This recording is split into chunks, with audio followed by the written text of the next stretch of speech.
Hi guys, welcome back. As always, my name is Leyzar, and today we're going to be discussing Baro the Void Trader and his entire inventory.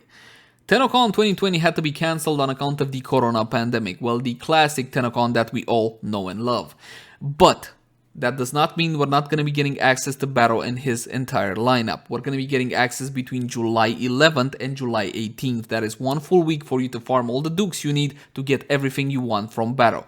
But we're also going to be getting him between August 1st and August 3rd for the digital remade kind of TennoCon, the new TennoCon, which is not the same as the old TennoCon, or at least that's what I understood from Steve. So you got plenty of time to get everything you need from Baro. The question is, what is the priority? What should I get first? So, of course, I updated the list from last year. Take a look at this one, my friends. Basically, this is the list. And yes, I know it's an ugly Excel, but this is basically the best I could do. You got your Prio 1, Prio 2, and Prio 3. Simple to follow. Yes, yes, hopefully. We're not going to be discussing cosmetics. Cosmetics are subjective and entirely up to you. These are the things that actually matter when it comes to power and functionality. When it comes to Prio 1 mods, you got your Voltaic Strike, Jolt, and Prime Chamber. Voltaic Strike and Jolt are 60-60 electricity mods that can only be obtained from Baro Kitir. No, you cannot get them from the game, from caches, from spy missions, or from whatever else. These two only come from Baro Kitir or from the trade chat, of course. Prime Chamber used to be godlike, used to be a legend when it comes to Prime Chamber, right? But unfortunately, it kind of fell from grace. And keep in mind that this mod right now is only worth about 250 plat on the PC trade chat. But still, that's still a nice chunk of plat, right? Essentially, this only really applies to snipers, and you can only really use it successfully on one sniper. So if you don't like playing with the Vectis Prime, I would suggest you move this one from Prio 1 to Prio nothing. Essentially, you don't need it. If you want to see what Prime Chamber can actually do, link the cards right now. Don't get me wrong, it packs a punch, but I wouldn't pay 250 plat for it. So, there's that. When it comes to Prime mods, all of these are mandatory. All of these are Prio 1, no buts about it. Prime Charge Shell, Prime Continuity, Prime Cryoruns, Prime Flow, Heated Charge, Pistol Gambit, Target Cracker, Point Blank Ravage, Fever Strike, Pressure Point, and Reach. These are all fantastic mods. Make sure you get a copy of each. Again, you got plenty of time to farm. When it comes to the weapons, a lot of things have changed. The Ignis Wraith, it's still priority 1 from my point of view, and it's with a bit of an asterisk, simply because only the guys on Nintendo Switch should actually get it from Baro. If you're playing Xbone, PlayStation, or PC, ask for a blueprint from the chat. A nice Tenno will offer it to you for free, and others charge you plat. There you go. That's basically how it goes. Glax Vandal. This is the only weapon to be added for 2020, essentially. We were waiting on a Sobek Wraith that never came. Glax Vandal is a fantastic weapon. Link in the cards right now for a full review. I highly recommend it, just like I highly recommend the Prisma Gorgon. It's still my favorite assault rifle in Warframe.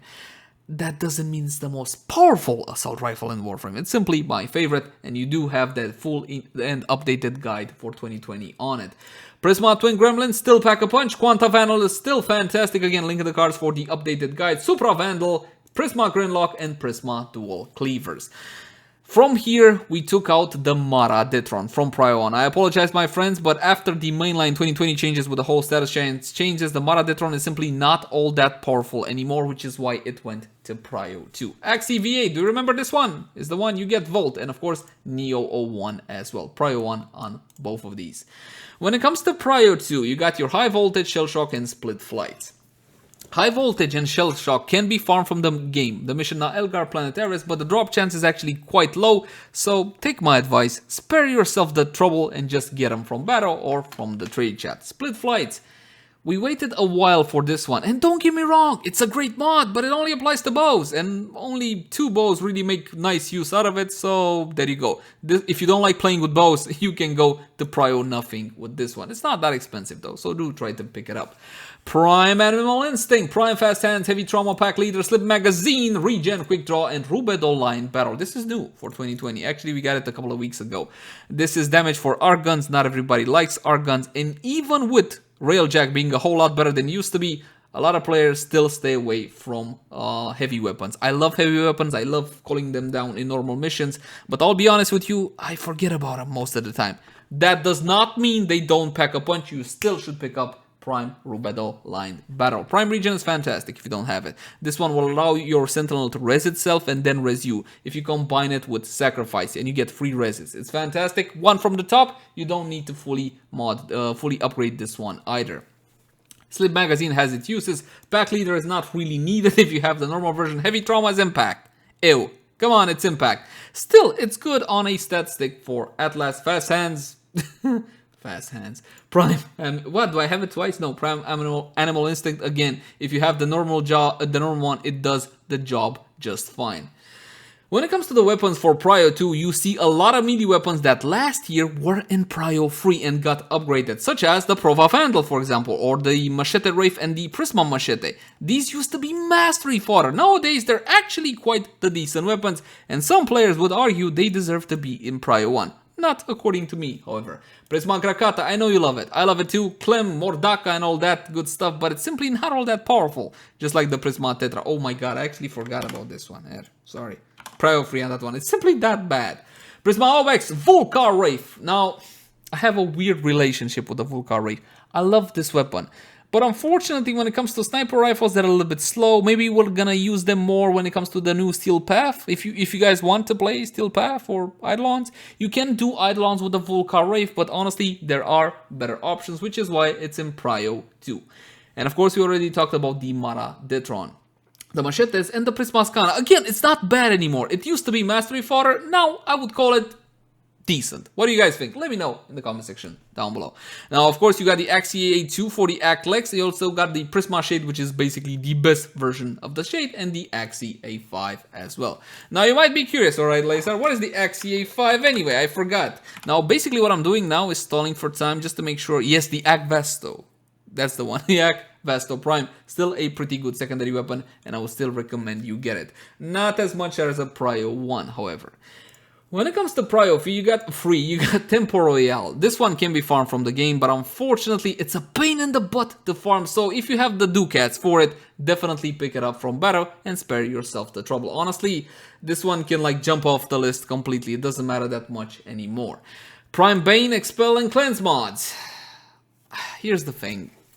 These mods can add a whole lot of power on the right build, with the right weapon, and so on and so forth. The problem is they're a pretty bad design choice, at least from my humble point of view. You gotta get all of them.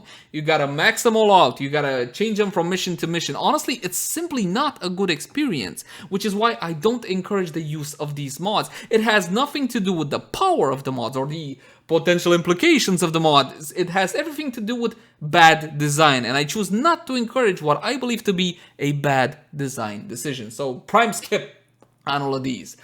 Primorphic Transformer, ability power for your Arcwing if you're into Arcwing missions. I know most players unfortunately are not, but we do use the Arcwing a whole lot more now because of Railjack. And Prime Ammo Mutation, all of them.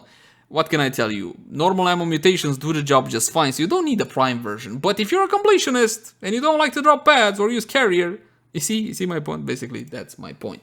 When it comes to the weapons, you saw me move the Prisma Tetra. It's a marshmallow shooter. It's simply not all that powerful, and neither is the Prisma Angstrom.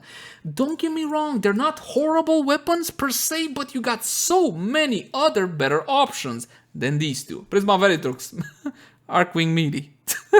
So, there you go. Viper Wraith, Mastery Fodder. And Twin Viper Wraiths as well, but those are actually, if I remember correctly, the Twin Viper Wraith is not from Battle, those are from Invasions. And lastly, of course, the beacons. Essentially, the beacons are useful for players who don't have any more patience and want to get their last item from whatever, the Stalker, the Zanuka, or the Gustrok 3, or whatever else. And I do believe, my friends, that is pretty much it to the priority. Sadly, we did not get a whole lot of fantastic additions to Battle throughout the course of an entire year, but there's two things which I did forget to mention, and I apologize for that one now that I double-checked the Zylok. Yeah, this one is from Baro as well nowadays, and it's Mastery Fodder, my friends. It's simply not that powerful of a secondary weapon. Sure, you can kill stuff with it. If you try hard enough, you can kill stuff with an NK1 Kunai, and by the way, the Kunai will out-damage the Psylocke. Probably, I need to run the test. And of course, these smite mods, the same as all the rest of the faction mods, but these apply to melee, and they were introduced to Warframe at the end of 2019. Now, I kind of rushed this one, my friends, because Baro is on his way right now, and I want to make sure you guys got all the info you need to make the right choices. As always, my name has been Leyzar. Thank you guys so much for watching. Like, favorite, share, and subscribe if you enjoyed the content. And if you got any sorts of feedback for me, by all means, drop it in the comment section down below. But until next time, my friends, bye-bye.